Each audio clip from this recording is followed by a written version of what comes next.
ಭಾರತವನ್ನ ನೀವೇ ಒಪ್ಪಿಸಬೇಕು ಎಂದು ಟ್ರಂಪ್ಗೆ ಮನವಿ ಮಾಡಿದ ಪಾಕ್ ಪ್ರಧಾನಿ ಶರೀಫ್. ನಮ್ಮ ಜೊತೆ ಮಾತುಕತೆಗೆ ಭಾರತವನ್ನ ನೀವೇ ಒಪ್ಪಿಸಬೇಕು ಎಂದು ಇದೀಗ ಪಾಕಿಸ್ತಾನ ಪ್ರಧಾನಿ ಶಹಬಾಜ್ ಶರೀಫ್ ಅಮೆರಿಕ ಅಧ್ಯಕ್ಷ ಡೊನಾಲ್ಡ್ ಟ್ರಂಪ್ಗೆ ಮನವಿ ಮಾಡಿದ್ದಾರೆ.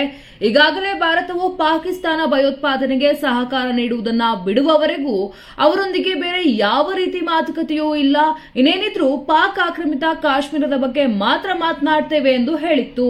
ಶರೀಫ್ ಹೇಳಿಕೆ ಮಾಜಿ ವಿದೇಶಾಂಗ ಸಚಿವ ಬಿಲಾವಲ್ ಭುಟ್ಟೋ ಜರ್ದಾರಿ ಅವರು ಈ ಹಿಂದೆ ಮಾಡಿದ ಹೇಳಿಕೆಗಳನ್ನು ಪ್ರತಿಧ್ವನಿಸುತ್ತವೆ. ಅವರು ಟ್ರಂಪ್ ಕದನ ವಿರಾಮ ಒಪ್ಪಂದ ಜಾರಿಗೆ ತರಲು ಸಹಾಯ ಮಾಡಿದ್ದರು ಎಂದು ಹೇಳಿದ್ದರು. ಆದರೆ ಭಾರತ ಈ ಹೇಳಿಕೆಯನ್ನ ತಿರಸ್ಕರಿಸಿತ್ತು. ಎರಡು ದೇಶಗಳ ನಡುವೆ ಯಾರೂ ಕೂಡ ಮಧ್ಯವರ್ತಿ ಇಲ್ಲ ಎಂದು ಕೂಡ ಹೇಳಿದ್ರು. ಈ ಕದನ ವಿರಾಮವನ್ನ ಕಾಪಾಡಿಕೊಳ್ಳಲು ಅಮೆರಿಕ ಸಹಾಯ ಮಾಡಲು ಸಿದ್ಧರಿದ್ರೆ ಸಮಗ್ರ ಮಾತುಕತೆಗಳನ್ನು ಸುಗಮಗೊಳಿಸುವಲ್ಲಿ ಅದರ ಪಾಲ್ಗೊಳ್ಳುವಿಕೆ ಅಷ್ಟೇ ಉಪಯುಕ್ತವಾಗಿರುತ್ತದೆ ಎಂದು ನಿರೀಕ್ಷಿಸುವುದು ಸಮಂಜಸವಾಗಿದೆ.